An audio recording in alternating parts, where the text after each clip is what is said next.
Bincang bersama. Hai semua listeners, balik lagi dalam podcast Bincang Bersama. Kali ini kita akan ngobrol-ngobrol sama sosok yang pastinya sudah cukup familiar ya, malang melintang di layar televisi dan juga layar film. Dan kali ini Audrey sudah bersama dengan Giorgino Abraham. Hai Gino. Halo Audrey, apa kabar? Sehat. Gino gimana? Tuhan, good, I'm good, terima kasih. Yes, dan hari ini kita akan ngobrol banyak tentang film yang akan rilis ya dalam waktu dekat, film yang cukup unik dan membawa perspektif baru menurut Audrey. Tapi sebelumnya kita mau main game dulu, boleh nggak? Boleh, apa itu gamenya? Oke, kita mau uji ingatan Gino gitu ya, karena kan sudah aktif di industri entertainment sejak umur 17 tahun, benarkah? Kira-kira ya setahun lah setelah Indonesia merdeka lah. Legend kamu. 2000 berapa ya? 2011, 12. Oke, berarti ya sekitar segitulah ya. Segitulah ya. SMA. Yes. Nah, berarti benar ya, sekitar mungkin 17-18 tahun lah ya. So kita mau flashback dulu dengan karirnya Gino. Kita mau minta Gino untuk tebak kira-kira Gino memerankan apa di cuplikan gambar berikut ya. Kita langsung masuk ke gambar yang pertama. Oke, 1, 2, 3. Nih, film bersama Mau di Ayunda ya. Ingat gak ini menjadi apa di film apa? Ini film Tendangan dari Langit. 2011 kalau nggak salah, apa 2012. Ini peran aku jadi teman sekolahnya Maudi. Namanya ingat nggak? Hendro, benar? Yeay. 1 poin untuk Gino. Ternyata ingatannya masih fresh ya. Berarti itu awal-awal berkarir juga ya? Ya, 2011. itu filmku yang pertama. Oke, itu film perdana. Kalau film perdana mungkin masih ingat lah ya. Film kedua mungkin ini sepertinya. Ingat gak? Ini kayaknya udah mulai aura-aura bad boy. Kalau tadi kan good boy kayaknya ya. Ini film Bebas. Bebas, oke. Betul. Jadi udah mulai senyum. Bentar. Ingat gak kira-kira? Atau mau kasih clue ya, inisialnya A. Berapa huruf Kak? 5 huruf. A. Ariel? Andri? Alan 4 ya. Apa ya? Aduh, bener-bener A. Andri. Kok Andri? Bukan Andri. Andra. Oke. Iya. Ini Andra, karakternya lupa. betul ya, kayak bad boy betul. gitu ya. Oke, ini di tahun berapa ingat nggak, Gino? 2019. Betul ya? Betul. Masih ingat berarti ya. Next kita ke film yang ketiga. Nah, ini kayaknya anak-anak pinter juga nih. Ada buku, belajar gitu ya. Ini aku ingat. Ini apa filmnya Pengejar Angin. Pengejar Angin. Betul, di tahun 2000. Tadi kan 13, 14, 12, 10, 9. Dicoba semua. Hah? 2011. Jadi apa tuh?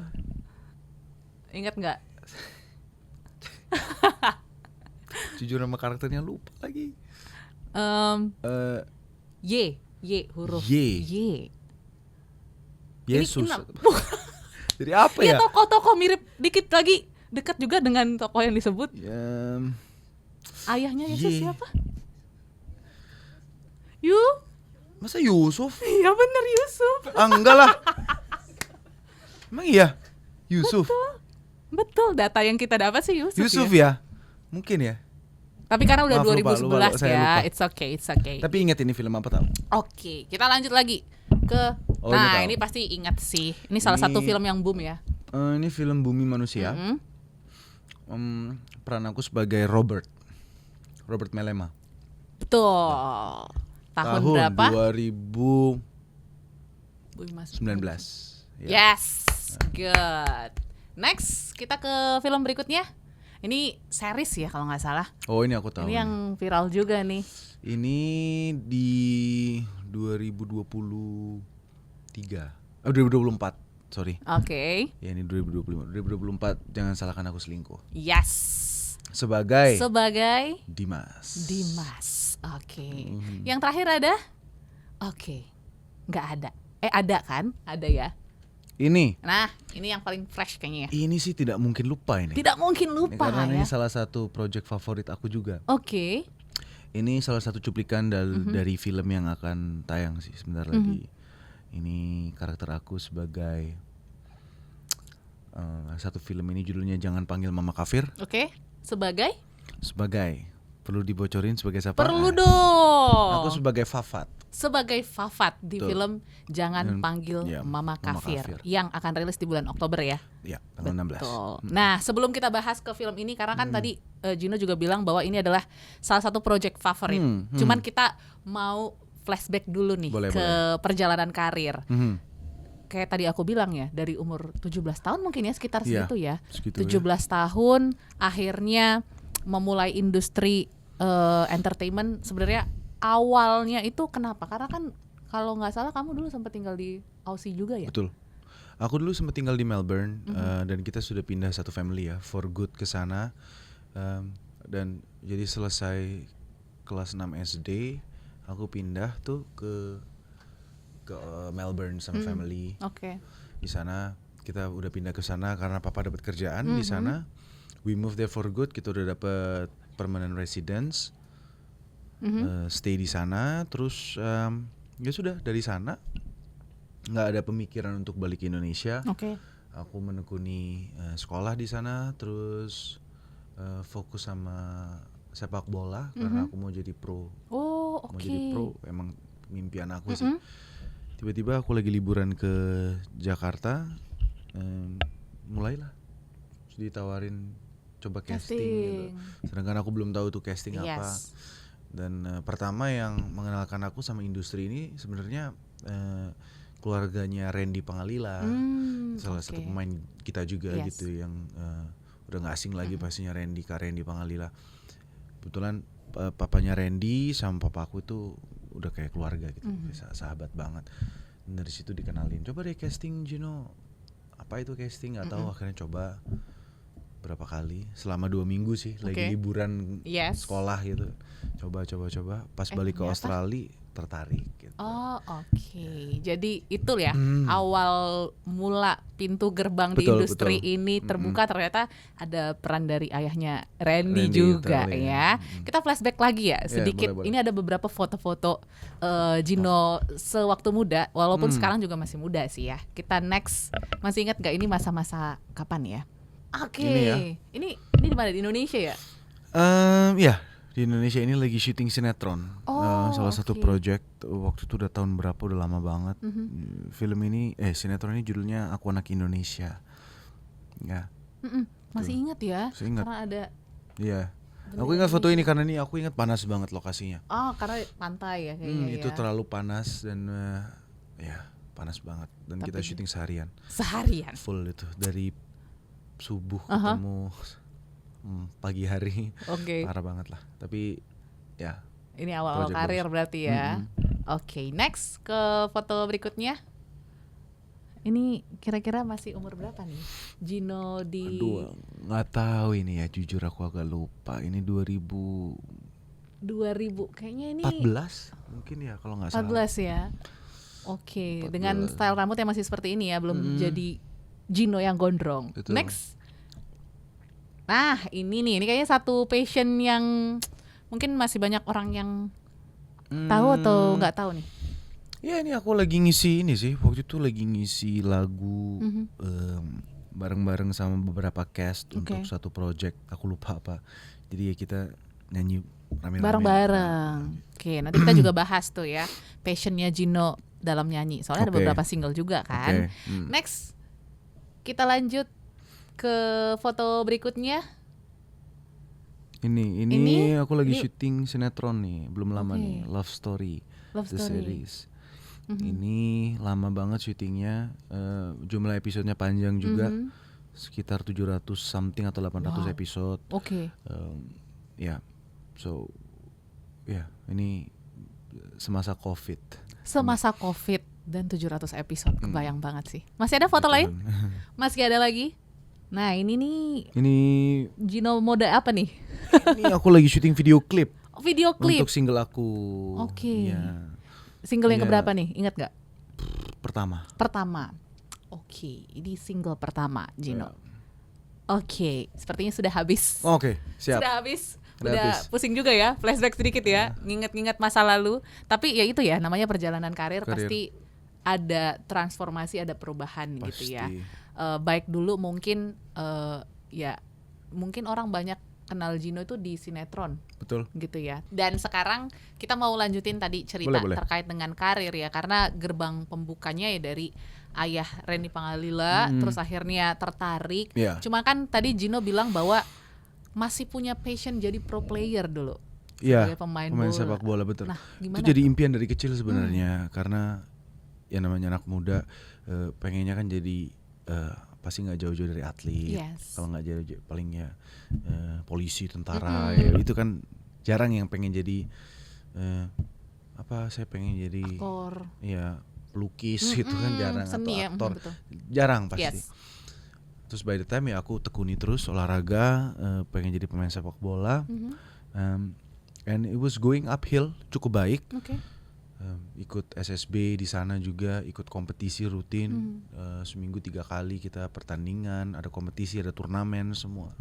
Sampai akhirnya ada tadi cerita tadi di mana aku lagi liburan ke Jakarta dan dapat tawaran untuk ikut casting. Terus sepertinya I feel like kayaknya ini seru banget nih kalau aku tekuni gitu loh. Kenapa? Karena nggak semua orang bisa dapat kesempatan untuk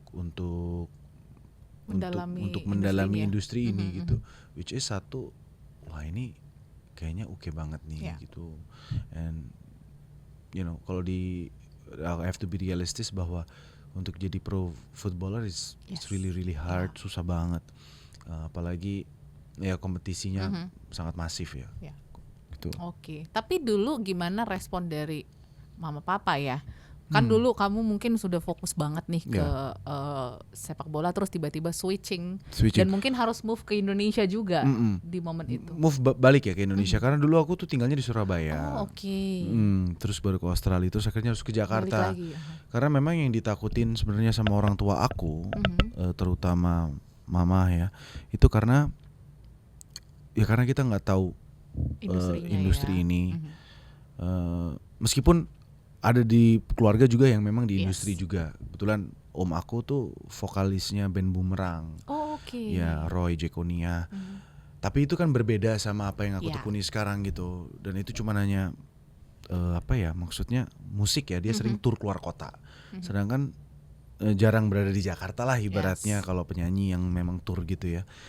Tapi untuk stay di Jakarta itu sebenarnya ada ketakutan tersendiri sih sebenarnya untuk keluarga awalnya. Kenapa? Karena mereka pikir ya dunia entertainment industri itu sangat bahaya karena nggak jauh dari narkoba, nggak jauh dari dunia malam, nggak jauh dari godaan perempuan, dan mau godaan perempuan, godaan laki-laki, apapun lah, semua digoda-goda lah kita di sini kan.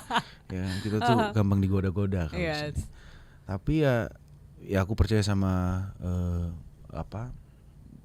moral dan yang ditanamkan di keluarga di aku dari keluarga, ya akhirnya kita jalanin lah gitu loh. Dan it turns out that ya nggak seperti itu gitu. Bahwa sebenarnya itu hanya stigma kan, pemikiran orang yang memang seperti itu gitu. Hanya segelintir lah sebenarnya itu. Memang ada, tapi ya kembali ke kita masing-masing.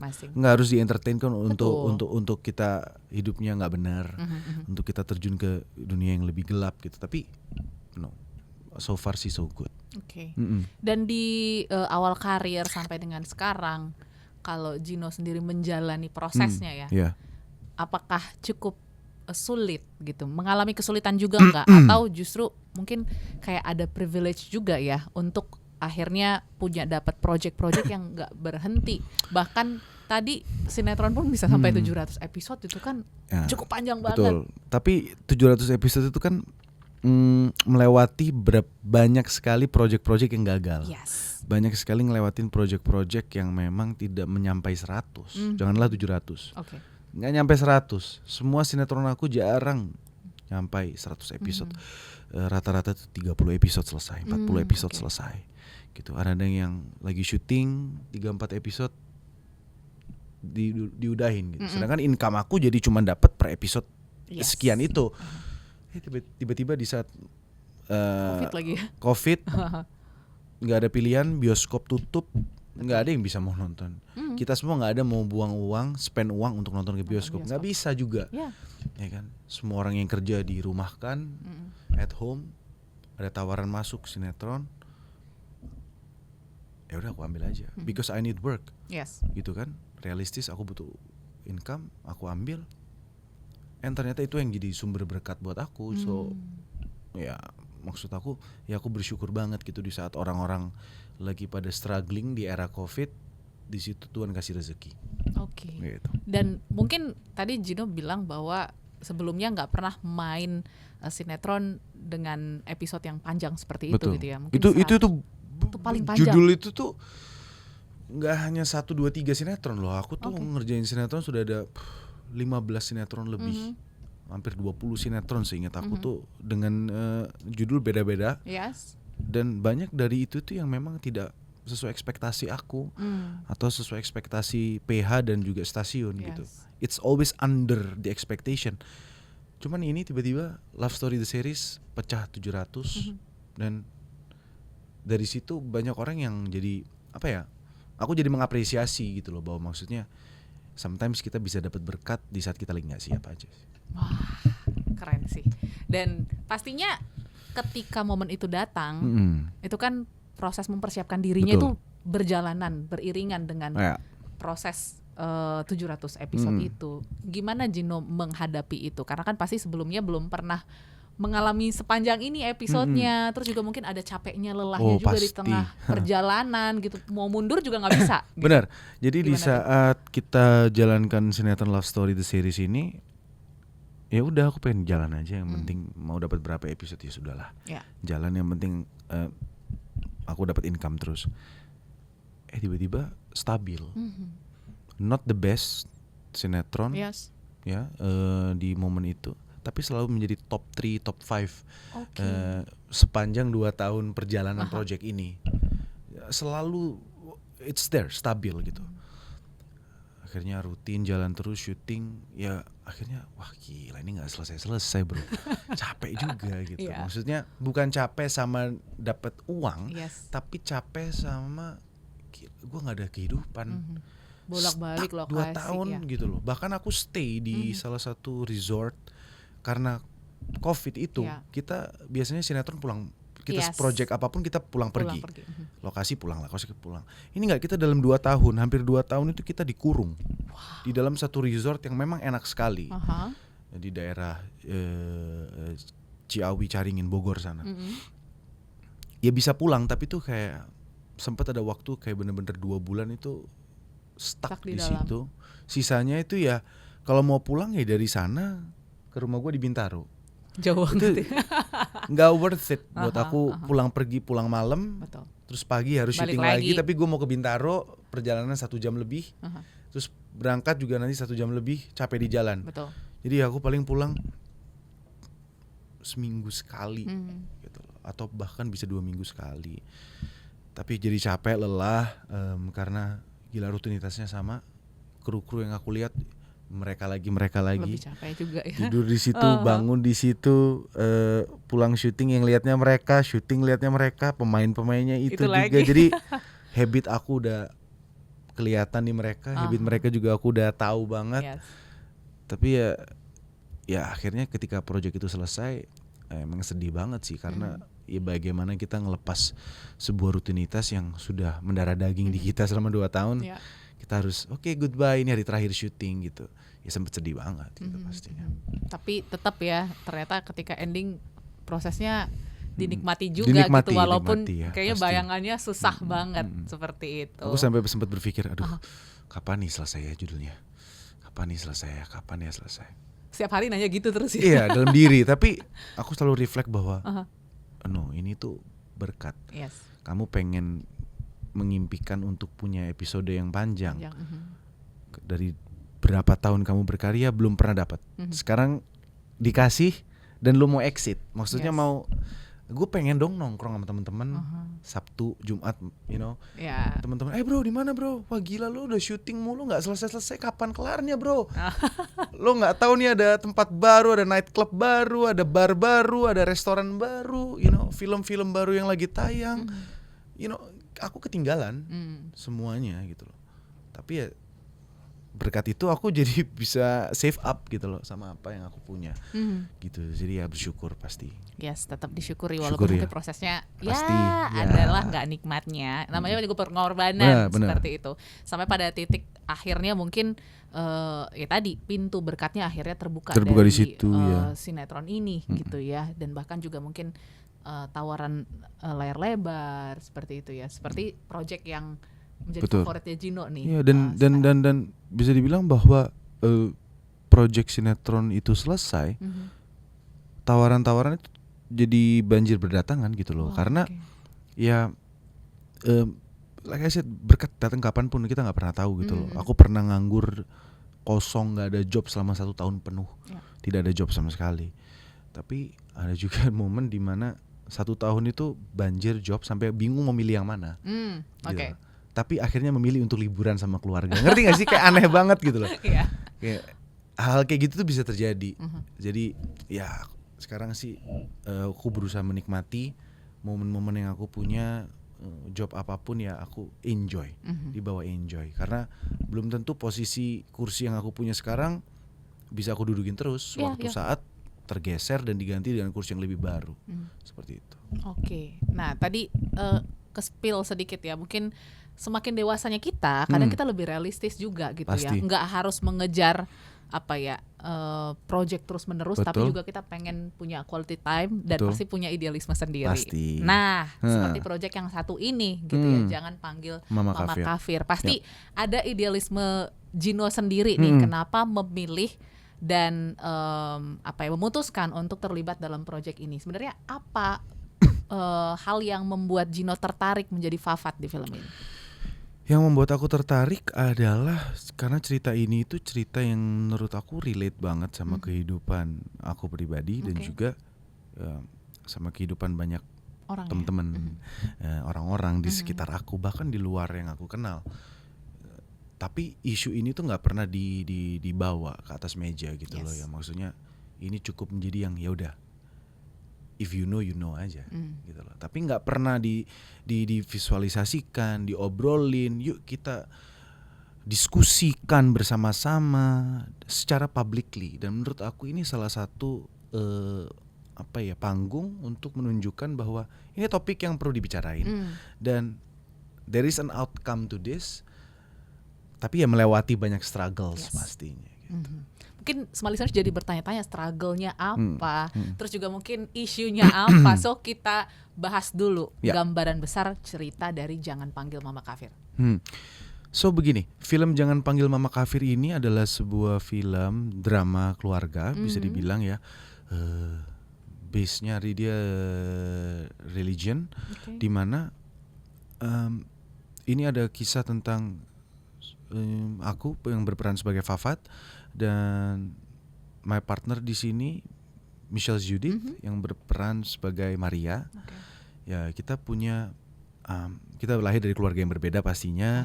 Kita kenal di satu tempat dan ternyata we have a mutual feelings ya. Kita saling suka satu sama lain sampai akhirnya kita menikah. Ya tapi menjadi problem utamanya adalah kita punya perbedaan agama, gitu, yang kita harus pikul bersama, which means Fafat sendiri berasal dari keluarga Muslim, laki-laki Islam yang memang sangat patuh dan menganut agama Islam dengan baik, gitu.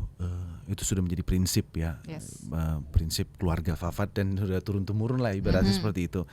Bahkan di sisi Maria pun yang dimainkan Michelle Judith juga sama seperti itu. Dia berasal dari keluarga Nasrani, keluarga Kristen yang memang dilahirkan dan memang cukup kuat juga di sana gitu. So ketika ada dua orang dengan background agama yang berbeda bertemu di tengah because of love, ini menjadi problem karena ini mau dibawa kemana nih? Apalagi di negara kita. Mau dibawa kemana? Kalau kita bicara tentang di Eropa atau di mana, gak jadi isu besar ini ya. Kita, ini gak akan jadi nih, baju ini gak jadi gitu loh. Karena gak make sense buat mereka. Ya lu, gua. Hubungan lu sama Tuhan lu, gua sama Tuhan gua. Lu gak punya agama, kalau gua cinta sama lu, ya gua cinta sama lu, that's it. Gak usah lu ke gereja, gak usah lu ke musola. Tapi kalau lu gak percaya, gak apa-apa. Gua doang kok yang pergi. Sedangkan pemikiran seperti itu di negara kita masih belum bisa. Which is ini menjadi problem sebenarnya kan untuk negara kita. So ya ini cerita yang menurut aku sangat relate banget ke masyarakat, bahwa untuk menggabungkan agama yang berbeda ini susah banget sebenarnya. Harus ada toleransi, harus saling pengertian, ada rasa, ya pastilah itu semua nanti akan terbuktikan, terangkum semua di film ini gitu. Oke, berarti akan banyak feelings ya di dalam. Pasti. Baik dari ketakutan, dari kekhawatiran, mungkin rasa cintanya yang besar juga akan tergambarkan ya, dan mungkin ya akan banyak sekali yang relate dengan situasi seperti ini. Tapi yang menariknya kalau Audrey lihat dari trailer ya, ini kan menyangkut juga kepada parenting ya, anak ya. Ini juga yang mungkin jadi tantangan juga dalam pernikahan perbedaan agama seperti itu. Dan karakter si anak nih yang kayaknya mencuri juga perhatian ya. Betul. Memang menurut aku karakter Laila ini anak dari Fafat dan juga Maria yang dimainkan oleh Humaira Zahra, dia karakter yang sangat bagus, sangat baik, lovely banget. Jadi buat kita sebagai penonton untuk kita merasakan emosinya, dia berperan besar banget di sini untuk menggiring kebingungan satu karakter. Ini gue harus kemana sih? Ke mama gue apa ke papa gue gitu. Jadi ajaran apa yang harus aku ikuti?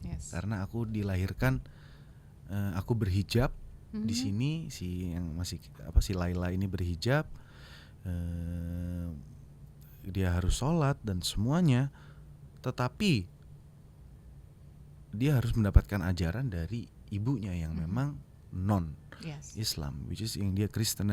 Jadi perjuangan seorang ibu untuk mendidik anaknya dengan agama yang dia tidak kuasai. Kenapa? Karena di sini karakter saya Fafat meninggal dunia di 30% awal film. Dari case di mana akhirnya meninggal. So sosok ibu ini tuh kehilangan arah.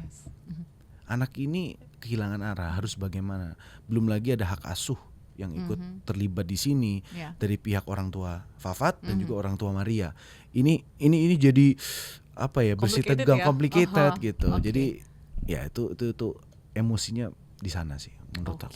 Jadi ini mungkin hal baru juga ya untuk Gino ya. Untuk aku di industri film dengan isu yang cukup besar dan pasti aku yakin banyak banget yang relate seperti pasti. Itu. So mungkin kita juga akan tunggu filmnya rilis di Oktober tanggal 16.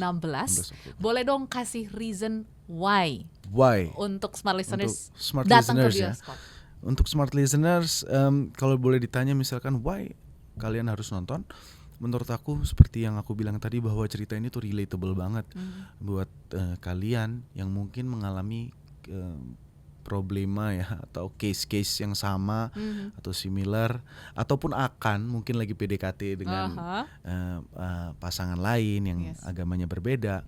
Ini worth to consider juga sebenarnya, perlu dipertimbangkan, tapi nggak perlu kita takuti juga menurut aku, asalkan ada toleransi yang besar. Itu penting karena memang ya kita nggak bisa, itu kembali ke ego sih. Bagaimana nanti kalau kita punya anak ini mau dibawa kemana gitu, religionnya mau dibawa kemana, ke kiri apa ke kanan gitu. Ya jadi itu sih menurut aku, untuk smart listeners wajib sih untuk nonton film ini dan dijamin akan memberikan emosi yang luar biasa, kesedihan, haru, ya ada sedikit love story di sini tapi bukan menjadi garis utama ya kayak gitu, seperti itu sih. Oke, tapi untuk teman-teman yang mungkin gak relate juga pastinya akan mendapatkan perspektif toleransi ya. Supaya kita lebih belajar lagi menerima perbedaan-perbedaan di sekitar. Betul. Supaya gak ada judging, gak ada pandangan-pandangan sebelah mata. Betul. Akan case-case yang terjadi di sekitar kita. Yes. So wajib datang ke bioskop di tanggal 16 Oktober.